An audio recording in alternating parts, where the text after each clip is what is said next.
এই ক্লাসটা আলো অধ্যায়ের দ্বিতীয় ক্লাস।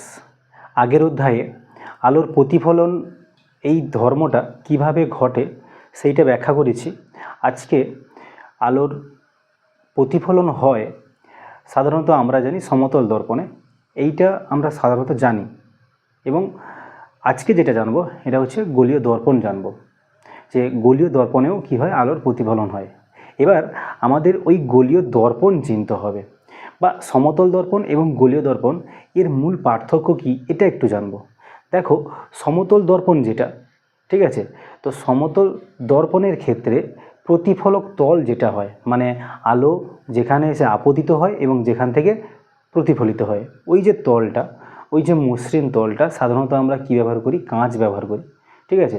এবার ওই যে তলটা কীরকম আকৃতির হয়, সমতল প্রকৃতির হয়, তাই জন্য ওই দর্পণকে আমরা সমতল দর্পণ বলবো। তো এটা যদি আমি মানে সেই আইডিয়া থেকে যদি বলি যে সমতল দর্পণের জন্য প্রতিফলক তলটা কি হচ্ছে, সমতল, ঠিক আছে। তোমার সমতল দর্পণের জন্য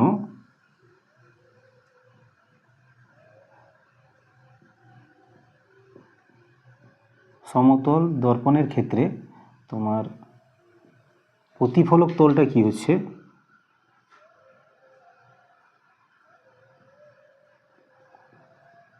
প্রতিফলক তল সমতল হচ্ছে, ঠিক আছে। তাহলে আমি যদি গোলীয় দর্পণের কথা বলি, গোলীয় দর্পণ এইখানে যে প্রতিফলক তলটা তাহলে ব্যবহৃত হবে, তাহলে সেটা কীরকম তোমরা নিশ্চয়ই আইডিয়া পাচ্ছ। তাহলে গোলীয় দর্পণের ক্ষেত্রে ওই প্রতিফলক তলটা নিশ্চয়ই কী হবে, যে কোনো একটা গোলকের অংশ বিশেষ হবে, পুরো গোলক না হয়ে গোলকের অংশ বিশেষ হবে। দেখো, আমি একটা গোলক যদি আঁকি, এইরকম একটা, অ্যাকচুয়ালি এটা বৃত্ত হচ্ছে, তুমি যদি গোলকটা কল্পনা করো, ঠিক আছে, তাহলে তার একটা অংশ কেটে নাও, এইখান থেকে এই পর্যন্ত, বাকিটা মুছে দাও। তাহলে এই যে অংশটা, এই অংশটা হচ্ছে একটা গোলকের অংশ,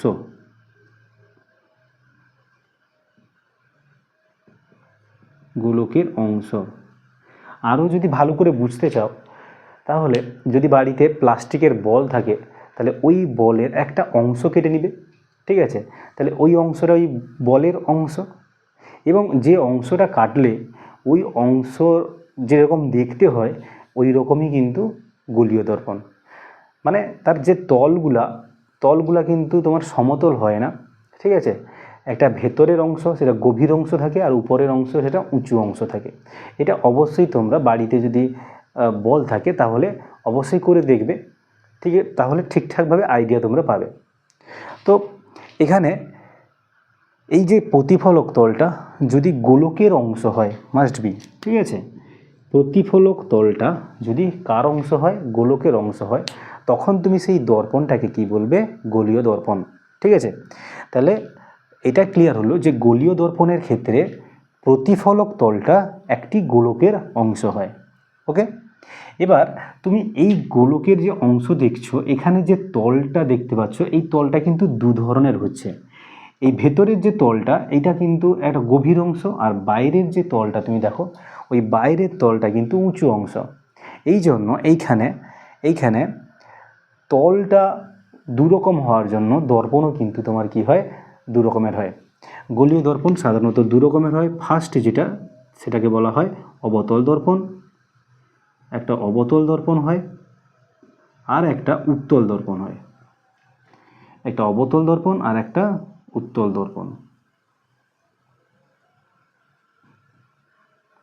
এবার অবতল দর্পণ এবং উত্তল দর্পণ, দেখো, যদি তুমি অবতল দর্পণ মানে চিনতে চাও, বা অবতল দর্পণ হিসেবে কোনটা ব্যবহার করা হবে, সেক্ষেত্রে দেখবে যদি এই যে গোলীয় তলটা দুদিকে বলেছিলাম না, ভেতরে একটা তল আছে, বাইরে একটা তল আছে। এবার তুমি এই যে ভেতরের যে তলটা, সেই তলটাকে প্রতিফলক তল হিসেবে ব্যবহার করতে চাইছো, তখন কিন্তু সেই যে দর্পণটা তৈরি হবে সেটা হবে কিন্তু অবতল দর্পণ। এবং আমরা সাধারণত দর্পণ হিসেবে কাঁচকে ব্যবহার করি, আর আমরা জানি কাঁচ হচ্ছে স্বচ্ছ মাধ্যম। স্বচ্ছ মাধ্যম হলে আলো তার মধ্য দিয়ে বেরিয়ে চলে যাবে। যাতে বেরিয়ে না যায় এবং কাঁচের উপরিতল থেকে প্রতিফলিত হয়, সেই জন্য কী করা হয়, যেদিকে প্রতিফলক তল থাকে তার বিপরীত দিকে কী করে দেয়, অস্বচ্ছ একটা বস্তুর আস্তরণ দিয়ে দেওয়া হয়। আমরা সাধারণত কাঠ ব্যবহার করি বা পারদের প্রলেপ ব্যবহার করি। অর্থাৎ তুমি যদি ভেতরের তলটাকে কি করতে চাইছো, প্রতিফলক তল হিসেবে ব্যবহার করতে চাইছো, তাহলে বাইরের যে তলটা মানে এই তলটাকে তোমাকে কি করতে হবে, অস্বচ্ছ বস্তুর একটা আস্তরণ দিয়ে দিতে হবে, যাতে আলোটা পড়ে এদিক দিয়ে প্রতিসৃত বা বাইরে বেরিয়ে না যায়, কাঁচটাকে ভেদ করে বাইরে বেরিয়ে না যায়। তাহলে এটা হবে তোমার অবতল দর্পণ। এবার উত্তল দর্পণটা কি? উত্তল দর্পণ তাহলে আমি যদি কি করি, আর একটা গোলকের অংশ নিলাম, ঠিক আছে,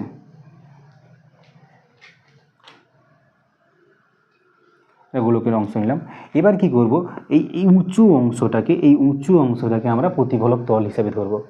এই উঁচু অংশটাকে যদি প্রতিফলক তল হিসেবে ধরা হয়, তাহলে ভেতরের অংশটাকে আমাকে কি করতে হবে, অস্বচ্ছ পদার্থের দিয়ে ঘিরে রাখতে হবে। ঠিক আছে, তাহলে আমরা যে তল পাবো সেটা হচ্ছে গিয়ে উত্তল দর্পণ। এটা হচ্ছে উত্তল দর্পণ। তাহলে অবতল দর্পণ এবং উত্তল দর্পণ কী রকম হয়, ঠিক আছে, তাহলে এটা কনসেপ্টটা ক্লিয়ার হলো। এবার এই দর্পণগুলো, এই গোলীয় দর্পণগুলোর কয়েকটি বিশেষ অংশ আছে, যেগুলো অবশ্যই আমাদের জানতে হবে, এবং না জানলে কিন্তু এরপরে যে দর্পণে কিভাবে প্রতিফলন ঘটে সেটা কিন্তু জানতে পারবো না। ফার্স্ট যে অংশটার কথা আমি বলবো সেটা হচ্ছে গিয়ে মেরু। ঠিক আছে, দর্পণের মেরু। দর্পণের মেরু কি? দর্পণের মেরুটা হচ্ছে ধরো এইটা তো দর্পণ, এটা কি অবতল দর্পণ, এটা হচ্ছে উত্তল দর্পণ। এবার এই দর্পণের এই যে প্রতিফলক তলটা হচ্ছে, এই প্রতিফলক তলের পুরো যে মধ্যবিন্দুটা, প্রতিফলক তলের যে মধ্যবিন্দুটা, ওটাই হচ্ছে গিয়ে মেরু। ঠিক আছে, এবং সেই মেরুকে আমরা পি দিয়ে চিহ্নিত করি। মেরুটাকে কিন্তু আমরা কী দিয়ে চিহ্নিত করি? পি দিয়ে চিহ্নিত করি। এবং এটা গুরুত্বপূর্ণ একটা অংশ এই মেরুটা। ঠিক আছে, মেরু তাহলে কি হলো? মেরু হচ্ছে গিয়ে তোমার দর্পণের যে প্রতিফলক তল আছে, ওই প্রতিফলক তলের মধ্যবিন্দু। প্রতিফলক তলের মধ্যবিন্দু।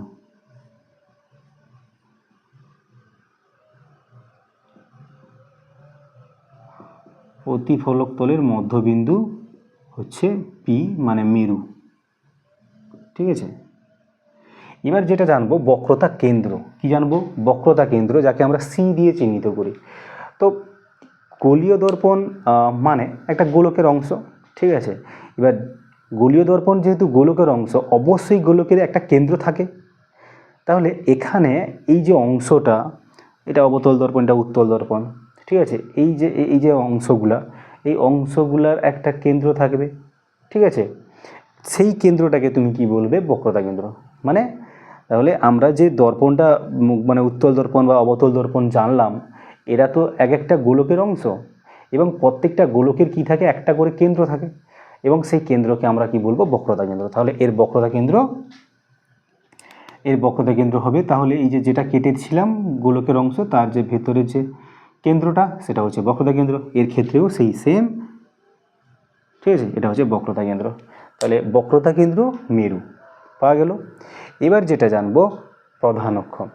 প্রধান অক্ষর আগে আর একটা জিনিস জানতে হবে, বক্রতা ব্যাসার্ধ।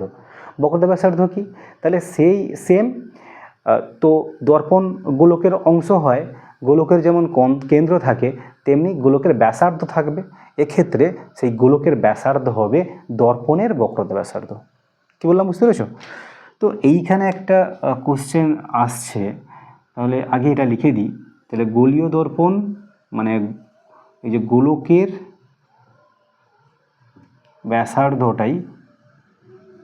ব্যাসার্ধই হলো গোলীয় দর্পণের বক্রতা ব্যাসার্ধ। গোলীয় দর্পণের বক্রতা ব্যাসার্ধ, যাকে তুমি আর দিয়ে চিহ্নিত করবে। মানে কতটা হবে? সি থেকে এই পর্যন্ত। তো সি থেকে পি এটা শুধু ধরবে না, মানে সি থেকে এই পরিধি পর্যন্ত, মানে প্রতিফলক সি থেকে প্রতিফলক তল পর্যন্ত, মানে সি থেকে তুমি প্রতিফলক তলের উপর যে কোনো বিন্দু ধরতে পারো, এই বিন্দু ধরতে পারো, এইটা তাহলে ব্যাসার্ধ। ব্যাসার্ধ তো বোঝো ব্যাপারটা, তাহলে এইগুলো হবে গিয়ে বক্রতা ব্যাসার্ধ, যেটা দৈর্ঘ্য হচ্ছে আর একটা বক্রতা ব্যাসার্ধ সম্বন্ধে অবশ্যই জেনে রাখবে। এই যে বক্রতা ব্যাসার্ধ টানলে যে কোনো বিন্দুতে তুমি বক্রতা ব্যাসার্ধ টানতে পারবে, ওই বক্রতা ব্যাসার্ধ এই যে তলটা আছে না, এই তলের সঙ্গে কিন্তু লম্ব, এইটা খেয়াল রাখবে, ঠিক আছে। এবং এই যে ঘটনাটা, মানে এই যে লম্ব হয়, এই প্রমাণটা কিন্তু একটা উপপাদ্যের আকারে তোমাদের সিলেবাসে আছে, সেটা ভালো করে করবে, স্পর্শক সংক্রান্ত উপপাদ্যে আছে। তো এখন বর্তমান আমাদের এইটা জানা অবশ্যই উচিত যে এই যে বক্রতা ব্যাসার্ধ যেটা, সেই বক্রতা ব্যাসার্ধ কিন্তু কি হয়, এই যে প্রতিফলক তলের সঙ্গে লম্ব হয়। এইটা ভালো করে নোট করে রাখবে যে বক্রতা ব্যাসার্ধ অবশ্যই প্রতিফলক তল, গোলীয় যে প্রতিফলক তলের সঙ্গে লম্ব হয়, ঠিক আছে। এইটা আমাদের কাজে লাগবে। বক্রতা ব্যাসার্ধ আমি লিখিয়ে দিচ্ছি, তাহলে বক্রতা ব্যাসার্ধ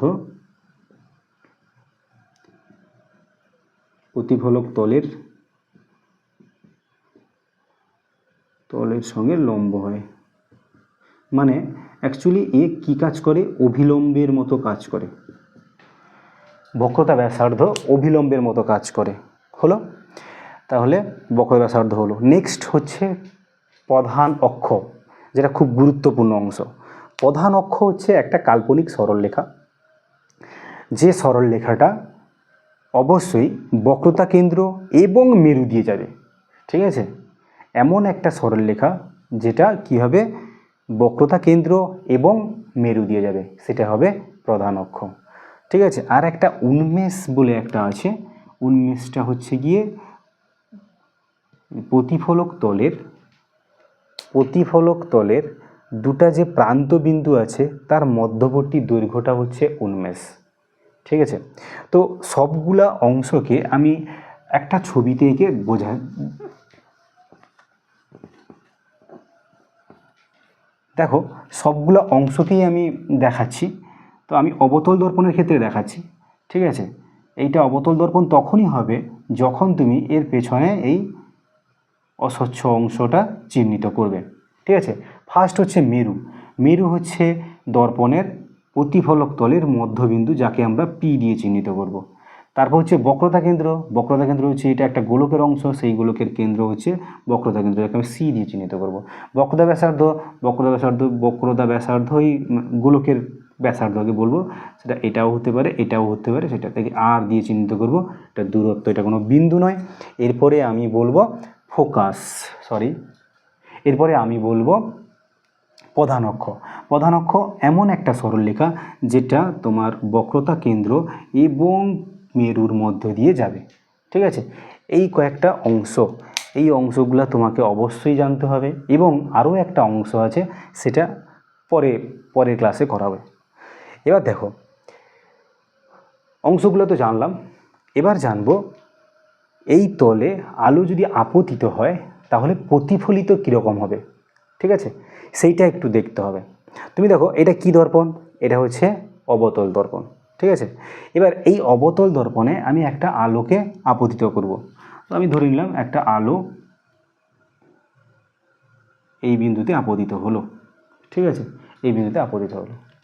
এবার একটু প্রথম ক্লাসের কথা মনে করো, যে বিন্দুতে আপতিত হয়, মানে আপতিত রশ্মি পড়ে, ঠিক আছে। এবার প্রতিফলিত রশ্মি কোন দিকে যাবে তার জন্য আমাকে কি করতে হয়, অভিলম্ব আঁকতে হয়, এবং অভিলম্বটা হচ্ছে তলের সঙ্গে লম্ব। এবার এক্ষুনি বললাম যে এই যে বক্রতা ব্যাসার্ধ ওটা অভিলম্ব হিসেবে কাজ করে, তাহলে এখানে এইটা অভিলম্ব হিসেবে কাজ করবে। এবার এটা যদি অভিলম্ব হিসেবে কাজ করে তাহলে আপতন কোণ আমরা পেয়ে যাব, এইটাই তাহলে আপতন কোণ। আর আমরা জানি আপতন কোণ যেটা হয়, প্রতিফলন কোণও সেই একই মান হয়, অর্থাৎ এখানে যদি আপতন কোণ হয় এইদিকে প্রতিফলন কোণ হবে এবং সেটা এই দিকে, ঠিক আছে। তাহলে এখান থেকে তুমি দেখতে পাচ্ছ যে যদি অবতল দর্পণে আলো আপতিত হয় তাহলে প্রতিফলিত রশ্মিটা এইভাবে হচ্ছে। এবার একটু উত্তল দর্পণের দিকে দেখো, তো উত্তল দর্পণের ক্ষেত্রে এই দিকে অস্বচ্ছ অংশ, এর মেরুটা হচ্ছে এইটা, এর বক্রতা কেন্দ্র এটা পি হবে, বক্রতা কেন্দ্র হচ্ছে সি। ঠিক আছে, এবার তুমি দেখো এদিক দিয়ে তো আলো ফেলতে পারবে না কারণ অস্বচ্ছ, তাহলে এদিক দিয়ে ফেলো। তাহলে ফেললাম এই বিন্দুতে, তাহলে অভিলম্ব দরকার, অভিলম্ব তাহলে বক্রতা ব্যাসার্ধ, অভিলম্ব হচ্ছে বক্রতা ব্যাসার্ধ, এটা বক্রতা ব্যাসার্ধ। দেখো এবার দেখো কী হচ্ছে, এটা হচ্ছে আপতন কোণ, এটা হচ্ছে আপতন কোণ, তাহলে প্রতিফলন কোণ কোনটা হবে, তাহলে এই দিকে যাবে তাহলে আলোটা, তাহলে এইটা হবে তোমার প্রতিফলন কোণ। বোঝা গেল? এইবার দুটাকে তুলনা করো, তুলনা করে দেখো প্রতিফলিত রশ্মিটা কোন দিকে যাচ্ছে। অবতল দর্পণের ক্ষেত্রে দেখো প্রতিফলিত রশ্মিটা কার দিকে আসছে, এটা তো প্রধান অক্ষ, এটা প্রধান অক্ষ, প্রধান অক্ষের দিকে আসছে, প্রধান অক্ষের দিকে আসছে। কিন্তু উত্তল দর্পণের ক্ষেত্রে দেখো কি হচ্ছে, প্রতিফলিত রশ্মি কিন্তু প্রধান অক্ষ থেকে দূরে চলে যাচ্ছে। এইটা খুবই গুরুত্বপূর্ণ, এইটা ভালো করে মনে রাখবে, পরের দিকে এইটা খুব কাজে লাগবে। অবতল দর্পণের ক্ষেত্রে কি হচ্ছে, তাহলে আপতিত রশ্মি এলো, দর্পণে প্রতিফলিত হলো এবং প্রতিফলিত রশ্মি কার দিকে যাচ্ছে, প্রধান অক্ষের দিকে যাচ্ছে। কিন্তু এক্ষেত্রে উত্তল দর্পণের ক্ষেত্রে আপতিত রশ্মি এলো, দর্পণে প্রতিফলিত হলো, কিন্তু প্রতিফলিত রশ্মিটা প্রধান অক্ষ থেকে দূরে চলে যাচ্ছে। এইটা হচ্ছে এদের মধ্যে মেন পার্থক্য, যার কারণে দুটোই যে প্রতিবিম্ব গঠিত হয় তাদের প্রকৃতি আলাদা হয়। ঠিক আছে, তো এই ক্লাসে এই পর্যন্তই পড়াচ্ছি এবং এইগুলা তোমরা নিজেরা বইতে দেখে, ঠিক আছে, ভালো করে পড়ো। এইগুলো যদি ক্লিয়ার হয়ে যায় পরের দিকে, পরের যে টপিকগুলো আছে সেটা অতটা কঠিন বলে মনে হবে না। তোমাদের পড়তে হবে, মোটামুটি খুব ভালো করে পড়তে হবে, দিলে আর জটিল লাগবে না। কারণ আলো এই অধ্যায়টা অনেক বড় আছে এবং সব কিছু যদি মুখস্থ করতে চাও তাহলে সেটা গুলিয়ে যাবে এবং সেটা মনে রাখারও অনেক কনফিউশন ক্রিয়েট হবে। এই জন্য তোমরা বুঝে বুঝে পড়ো এবং প্র্যাকটিস করো। ঠিক আছে, পরের ক্লাসে দেখা হচ্ছে।